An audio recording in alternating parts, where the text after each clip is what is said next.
noite, que alegria encontrá-los aqui, que o bom Deus abençoe e sustente a todos nós, que a graça do Senhor alcance, toque, transforme e sustente a todos. Nós vamos dar continuidade à nossa série intitulada Pela Fé. Nós estamos refletindo já há meses sobre Hebreus capítulo 11, refletindo, meditando sobre as lições que podemos aprender com os personagens que foram citados ali na galeria dos heróis da fé. Fé, de acordo com o autor da Epístola aos Hebreus, é certeza de coisas que se esperam, convicção de fatos que se não veem. Essa é a declaração de Hebreus capítulo 11, verso 1. Como mostram os exemplos relacionados no capítulo 11, a fé entra em cena em diversas circunstâncias e opera diferentes resultados. Por vezes, a fé no Senhor nos conduz à vitória.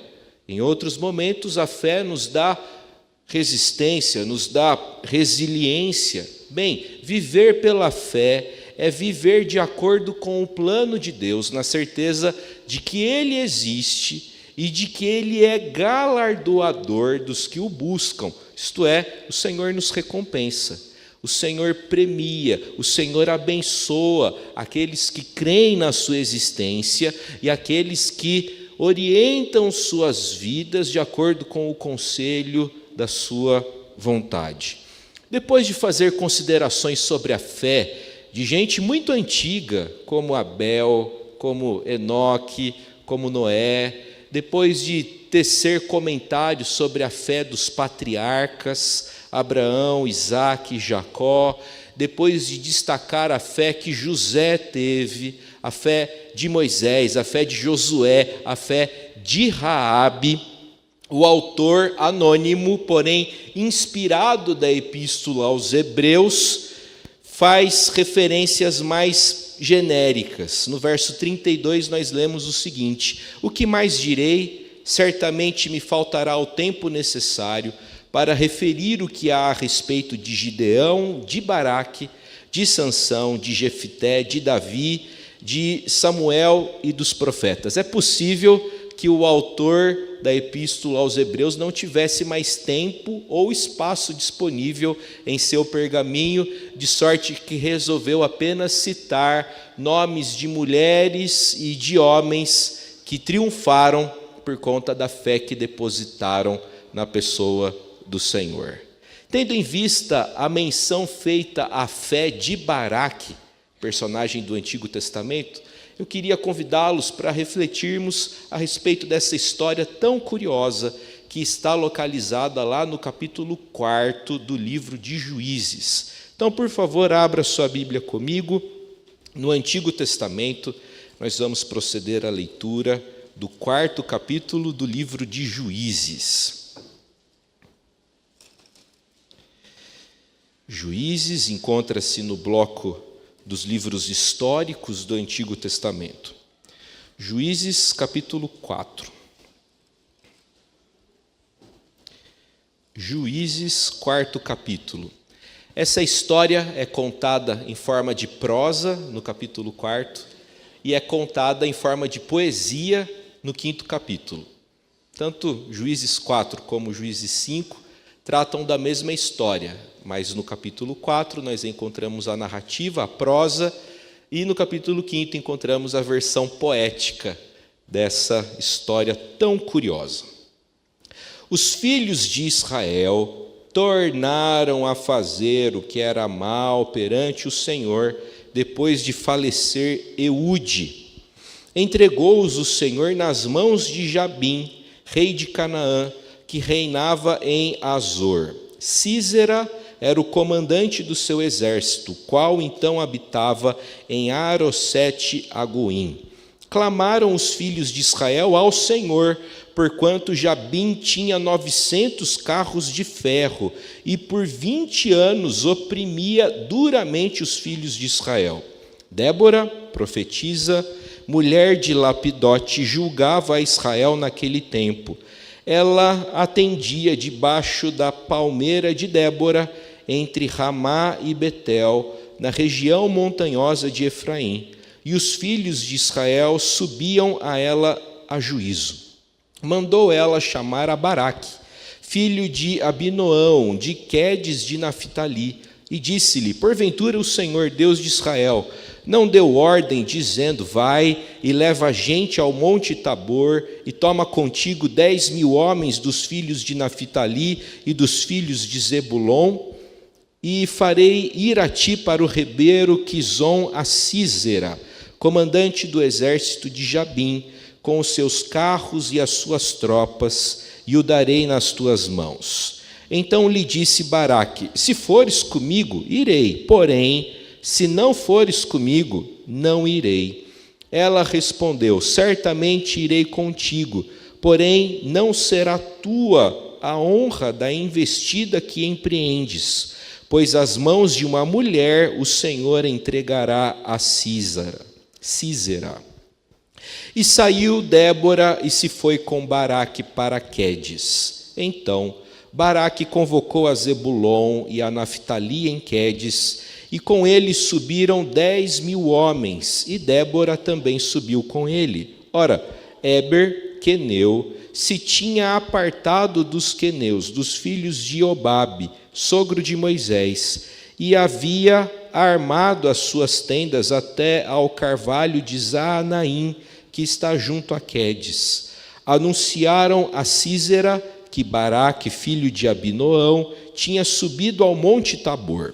Sísera convocou todos os seus carros, 900 carros de ferro, e todo o povo que com ele, de Arosete a Goim, para o ribeiro Quizon. Então disse Débora a Baraque: dispõe-te, porque este é o dia em que o Senhor entregou a Sísera nas tuas mãos. Porventura o Senhor não saiu adiante de ti? Baraque, pois, desceu do monte Tabor, e 10.000 homens após ele. E o Senhor derrotou a Sísera e a todos os seus carros e a todo o seu exército, a fio de espada diante de Baraque. E Sísera saltou do carro e fugiu a pé. Mas Baraque perseguiu os carros e os exércitos até Arosete a Goim, e todo o exército de Sísera caiu a fio de espada, sem escapar nem sequer um. Porém Sísera fugiu a pé para a tenda de Jael, mulher de Éber, queneu, porquanto havia paz entre Jabim, rei de Azor, e a casa de Éber, queneu. Saindo Jael ao encontro de Sísera, disse-lhe: entra, senhor meu, entra na minha tenda, não temas. Retirou-se para a sua tenda, e ela pôs sobre ele uma coberta. Então ele lhe disse: dá-me, peço-te, de beber um pouco de água, porque tenho sede. Ela abriu um odre de leite, deu-lhe de beber, e o cobriu. E ele lhe disse mais: põe-te à porta da tenda, e há de ser que, se vier alguém e te perguntar: há aqui alguém? Conta uma mentirinha. Responde: não. Então Jael, mulher de Éber, tomou uma estaca da tenda e lançou mão de um martelo, e foi-se mansamente a ele, e lhe cravou a estaca na fonte, de sorte que penetrou na terra, estando ele em profundo sono e muito exausto, e assim morreu. E eis que, perseguindo Baraque a Sísera, Jael lhe saiu ao encontro e lhe disse: vem, e mostrar-te-ei o homem que procuras. Ele a seguiu, e eis que Sísera jazia morto, e a estaca na fonte. Assim Deus, naquele dia, humilhou a Jabim, rei de Canaã, diante dos filhos de Israel, e cada vez mais a mão dos filhos de Israel prevalecia contra Jabim, rei de Canaã, até que o exterminaram. Vamos orar? Pai Celestial, a Tua palavra foi lida, E nós rogamos ao Senhor que nesse momento de reflexão, que a Tua palavra seja exposta com fidelidade e que algo, ó Deus, fale ao nosso coração. A minha petição ao Senhor é que todo mundo que compareceu ao culto, que todo mundo que veio até aqui, que essa pessoa, que esse irmão, que essa irmã receba algo da Tua parte. Ó Deus, fale ao nosso coração, alimenta a nossa fé. Nós não precisamos de informações, nós não precisamos de comentários, o que a gente precisa é ouvir a Tua voz, que é poderosa e que fortalece, que revigora, que restaura. Ó Deus, fala ao nosso coração, é a nossa petição, em nome de Jesus, nosso Senhor. Amém. Com a morte de Eude, os filhos de Israel tornaram a fazer o que era mal perante o Senhor. É a declaração do verso 1 do capítulo 4. De modo que Deus levantou Jabim, rei de Canaã, para disciplinar, para corrigir o seu povo. Como bom pai, Deus disciplina seus filhos a fim de corrigi-los. Sísera, o comandante do exército cananeu, era conhecido por sua crueldade, por sua violência, e cumprindo as ordens de Jabim, seu rei, oprimiu duramente os filhos de Israel por 2 décadas. 20 anos é muita coisa. 20 anos é muito tempo, não é mesmo? Foi muito tempo de opressão, muito tempo de dificuldades. O sofrimento quebrou o povo, de modo que, de acordo com o verso 3, os filhos de Israel clamaram ao Senhor. O povo passou a buscar a presença de Deus, passou a buscar a libertação que o Senhor poderia promover. Entra em cena, então, Débora, profetisa, mulher de Lapidote, de acordo com o verso 4. A mulher pregava, a mulher ensinava, a mulher aconselhava o povo de Israel a partir de seu escritório, a partir de seu gabinete localizado debaixo da palmeira de Débora, entre Ramá e Betel. É o que nós encontramos no verso 5. Aquele pedacinho de chão, debaixo daquela palmeira, era um ambiente fresco e arejado, física e espiritualmente. Não sei vocês, eu adoro sombra de árvore, e imagino que aquele escritório era muito agradável. Débora conhecia muito bem a aflição e o sofrimento do povo de Israel. E o povo, por sua vez, conhecia Débora. O povo sabia que ela era uma mulher excelente. E o povo resolveu solicitar o auxílio dela. O que ela fez? De acordo com o verso 6, mandou ela chamar a Baraque, filho de Abinoão, de Quedes de Naphtali. Débora recorreu a Baraque para que ele auxiliasse no processo de libertação de Israel do jugo e da opressão dos cananeus. A mensagem de Débora a Baraque veio em contornos de ordem divina. Veja lá os versos 6 e 7. Porventura o Senhor Deus de Israel não deu ordem, dizendo: vai e leva gente ao monte Tabor, e toma contigo 10.000 homens dos filhos de Naphtali e dos filhos de Zebulon, e farei ir a ti para o ribeiro Quizon a Sísera, comandante do exército de Jabim. Baraque, cujo nome em hebraico significa relâmpago, é tudo menos um relâmpago, no sentido de obedecer prontamente às ordens dadas pelo Senhor. Ao contrário de Josué, que quando foi vocacionado se dispôs rapidamente para servir, Baraque hesitou durante algum tempo. O homem não foi rápido para responder ao chamamento divino. Ele hesitou e respondeu à ordem de Deus com uma condição. E a condição dele encontra-se lá no verso 8º. Ele se virou para Débora e disse: se fores comigo, irei. Porém, se não fores comigo, não irei. Essa história é muito rica e nós podemos aprender com ela diversas lições acerca do que significa ter fé. O que significa ter fé, gente? Essa história tem muito a nos ensinar a respeito disso. Em primeiro lugar, ter fé significa ouvir a Deus em cada estágio e circunstância da vida.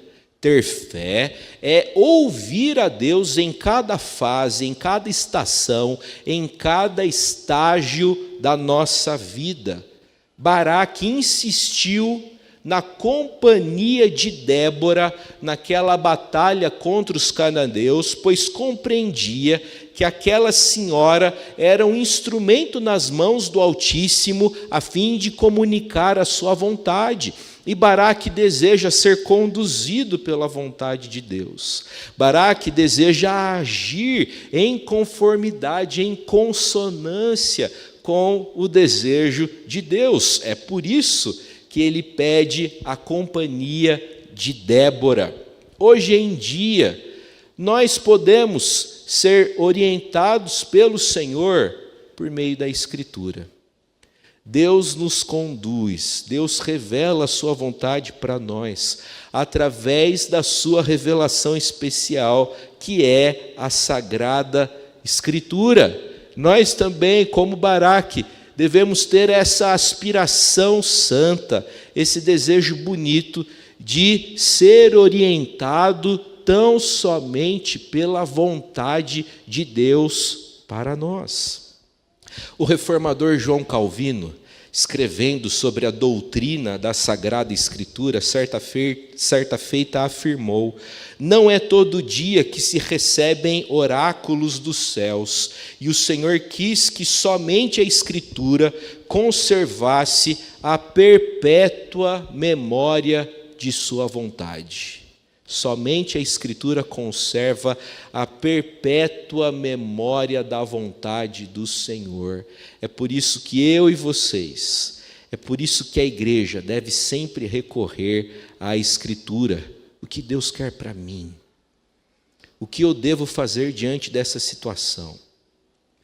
O que eu devo fazer? Nós encontramos essas respostas na palavra do Senhor. Mas, gente, é bom que a gente compreenda que a Bíblia não funciona como um texto pesado de doutrinas, um texto pesado de teologia sistemática, com proposições abstratas que são logicamente organizadas. A Bíblia também não é uma caixinha de promessas. A Bíblia também não é um livro sobre como fazer, um livro de autoajuda ou apenas uma leitura inspiradora. A Bíblia também não é um manual com princípios, com conselhos, com passos, com ditos, com anedotas. Em vez disso, a palavra de Deus revela a pessoa, a promessa e a vontade de Deus para gente como eu e vocês.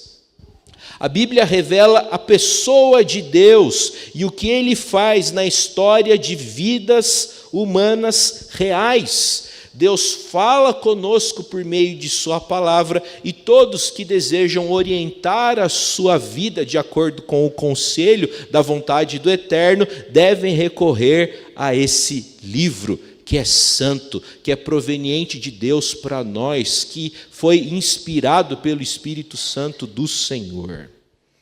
Baraque queria ser orientado por Deus. O expediente, o recurso que ele tinha na época era Débora, por isso ele quis a presença dela consigo. Hoje nós podemos receber orientação de Deus por meio da Escritura. Ter fé é ouvir, é prestar atenção à vontade de Deus para as nossas vidas, em todos os estágios, em todos os estados, em todas as estações da nossa existência. Em segundo lugar, ter fé é mostrar coragem nas situações mais difíceis e adversas da vida. Ter fé é mostrar coragem nas situações mais embaraçosas da nossa existência. Baraque mostrou fé, por isso que ele encontra-se na galeria dos heróis da fé, pois ele se dispôs à batalha, mesmo sabendo que o exército inimigo dispunha de 900 carruagens de ferro. O exército de Israel era composto por 10.000 homens, bastante gente, mas 10.000 homens não teriam condições, humanamente falando, de resistir a quase 1.000 carruagens de ferro. Entretanto, apesar da desvantagem, o homem não foge, o homem encara o desafio. Estimulado com a presença da profetisa, o homem encara aquela situação. Baraque teve fé e se dispôs a liderar o exército de Israel. Nós precisamos confiar em Deus nas mais diversas situações da nossa vida, mesmo aquelas que são adversas e delicadas. É preciso confiar em Deus, ainda que eu ande pelo vale da sombra da morte. Salmo 23, verso 4. É preciso confiar em Deus, ainda que um exército se acampe contra mim. Salmo 27, verso 3. É preciso confiar em Deus, ainda que as águas tumultuem e espumejem, e na sua fúria os montes se estremeçam. Salmo 46, verso 3. É preciso confiar em Deus, ainda que a figueira não floresça, conforme a declaração de Abacuque, capítulo 3, verso 17. A plena confiança em Deus não surge de uma hora para outra. A distância entre Deus e o homem vai sendo reduzida em virtude da fé que vai crescendo. Essa fé é gradativa, ela cresce aos poucos, porém constantemente, e vai enchendo a distância, vai preenchendo a distância entre a divindade e aquele que crê. Eu queria dividir com vocês uma frase daquele que é chamado de patriarca do presbiterianismo escocês, o grande reformador John Knox. John Knox compreendia os problemas da vida como impulsos, como estímulos para a oração. A frase dele é a seguinte: a angústia e o medo são verdadeiros estímulos à oração, pois quando o homem se vê cercado por calamidades veementes e atormentado por uma solicitude contínua, clama a Deus por conforto e socorro do abismo profundo da tribulação, e essa oração sobe à presença de Deus e não retorna em vão. Aleluia! Nós oramos, nós clamamos, e o Senhor escuta a nossa prece. O Senhor intervém, o Senhor interfere, o Senhor transforma, o Senhor restaura, o Senhor estimula, o Senhor dá coragem, o Senhor envia e o Senhor luta por nós.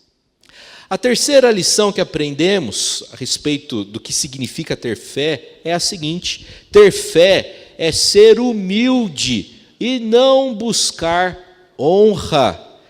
Depois de solicitar a companhia de Débora naquela empreitada contra os cananeus, Baraque ouviu da piedosa profetisa as seguintes palavras, verso 9: irei contigo, porém não será tua a honra da investida que empreendes, pois as mãos de uma mulher o Senhor entregará a Sísera.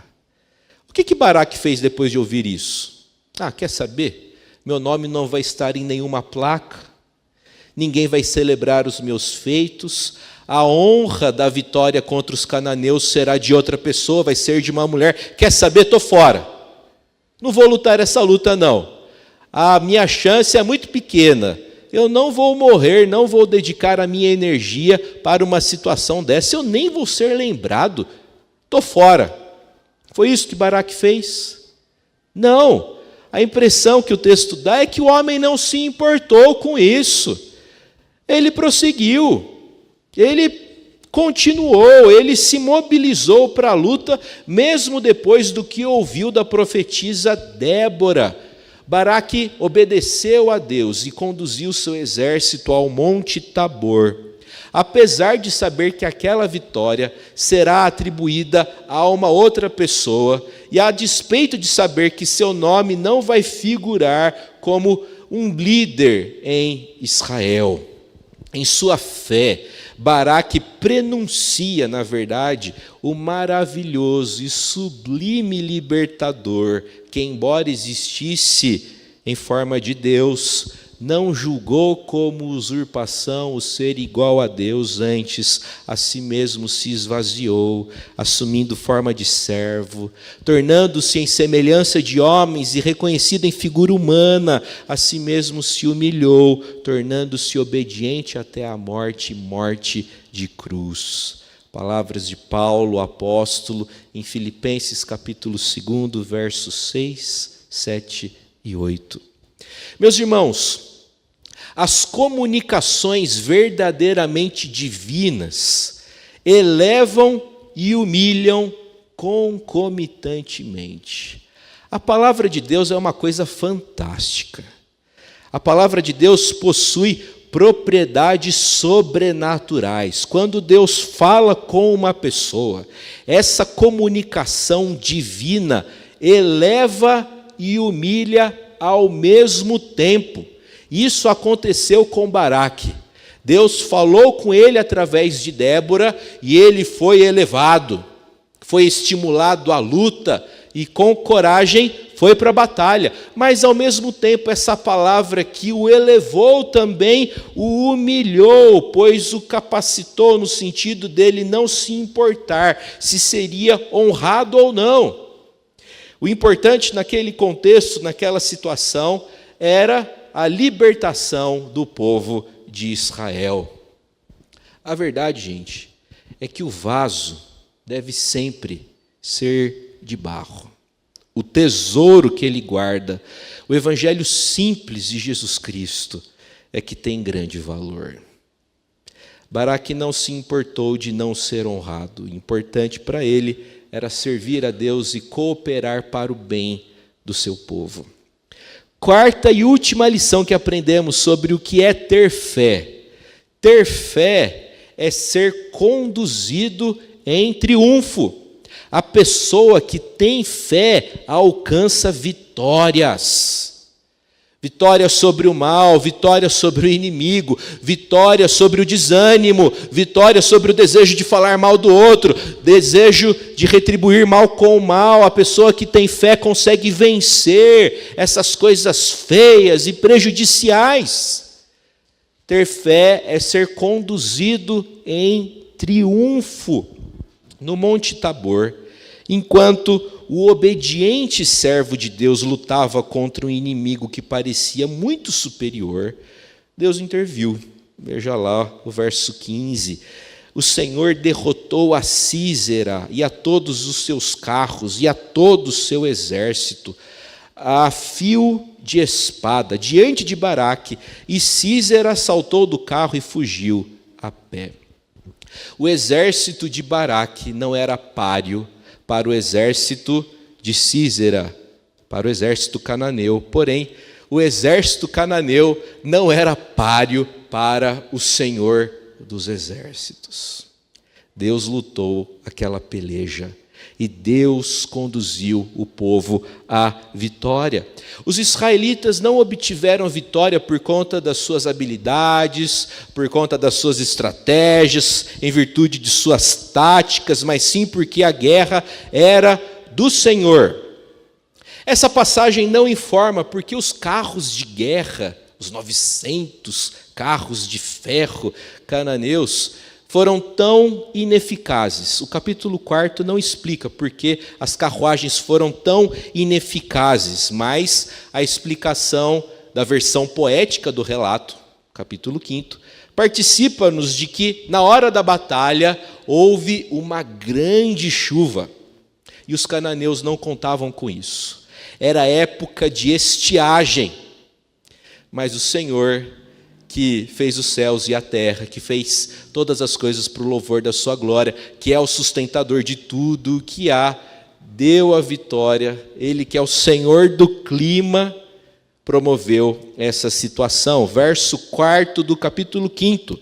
A terra estremeceu, os céus gotejaram. Deus enviou uma tempestade que surpreendeu a todos, especialmente aos cananeus, de modo que o ribeiro de Quizon transbordou, transformando o campo de batalha em um mar de lama, que comprometeu a mobilidade dos cananeus, que se tornaram, nessa circunstância, presa fácil para o exército de Israel. Aquela situação inesperada comprometeu os cananeus, de sorte que eles não sabiam o que fazer e se tornaram alvos fáceis para os israelitas. No meio de toda aquela confusão, no meio de toda aquela lama, Sísera saltou do carro e fugiu a pé.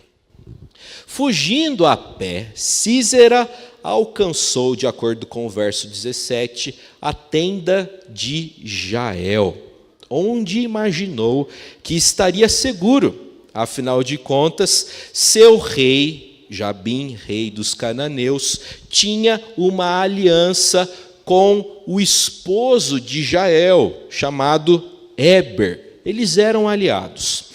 Jael convidou Sísera a entrar na sua tenda e o tratou muito bem. O relato possui uma ironia, porque a mulher trata o homem como uma mãe. Ela acolhe, ela é cuidadosa, e Sísera mal sabia o que lhe aguardava. Jael convidou Sísera a entrar, deu-lhe bebida, ele estava com sede e ela serviu leite para ele. Eu não entendo isso, porque quando eu estou com sede, eu não fico afim de tomar leite, mas foi o que aconteceu. A Bíblia diz que Jael cobriu Sísera, deixou que ele pegasse no sono, e o que ela fez quando o comandante do exército cananeu estava lá dormindo, todo tranquilo? Verso 21, tomou uma estaca da tenda e lançou mão de um martelo e lhe cravou a estaca na fonte, de sorte que penetrou na terra, e assim morreu. A cena é violenta, não é? A cena é bastante violenta, reproduzindo toda a violência que aquele homem, durante mais de 20 anos, exerceu, desempenhou entre os israelitas e outros povos que foram subjugados e oprimidos pelos cananeus. De acordo com os versos 28, 29 e 30 do capítulo 5, somos informados de que Sísera era um sádico. Ele gostava de roubar, de violentar e de escravizar mulheres, ou seja, ele raptava moças para transformá-las em escravas sexuais. Acontece que, depois de transformar as vidas de muitas mulheres em um verdadeiro pesadelo, Sísera foi destruído por duas mulheres, Débora e Jael.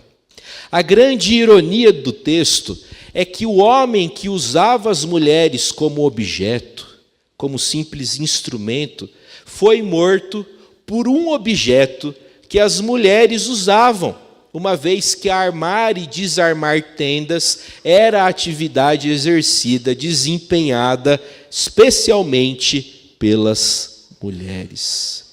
Deus deu vitória para o povo de Israel, de uma maneira inusitada, mas ainda assim foi vitória. Muitas vezes, Deus dá livramento para o seu povo de formas assim inusitadas. A gente se surpreende, a gente nunca imaginou que Deus poderia fazer alguma coisa daquele tipo, e Deus faz. E livramentos são assim mesmo, eles nos surpreendam, a gente fica fascinado com aquilo que o Senhor faz. Meus irmãos, Deus deu vitória para o seu povo, e ter fé é experimentar vitórias, é caminhar em triunfo, como lemos lá no Novo Testamento. Graças a Deus que em Cristo sempre nos conduz em triunfo. É a declaração de 2 Coríntios, capítulo 2, verso 14. Recapitulando, para concluir, ter fé é ouvir a Deus em cada momento da vida, nos momentos difíceis e nos momentos tranquilos. Ter fé é sempre buscar a orientação de Deus. Ter fé também envolve mostrar coragem nos momentos, nas horas difíceis da vida. Ter fé, em terceiro lugar, é ser humilde e não buscar honra.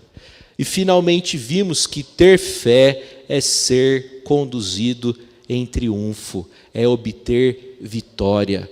Não por conta da nossa habilidade, mas por conta do poder do Senhor, que atua, que age em favor daqueles que o confessam, que atua em favor, em benefício daqueles que creem. Que o Senhor abençoe você, a sua família, que o Senhor abençoe a todos nós, que o Senhor abençoe essa igreja, e que a gente experimente, que a gente desfrute dessa fé que produz tantas coisas boas.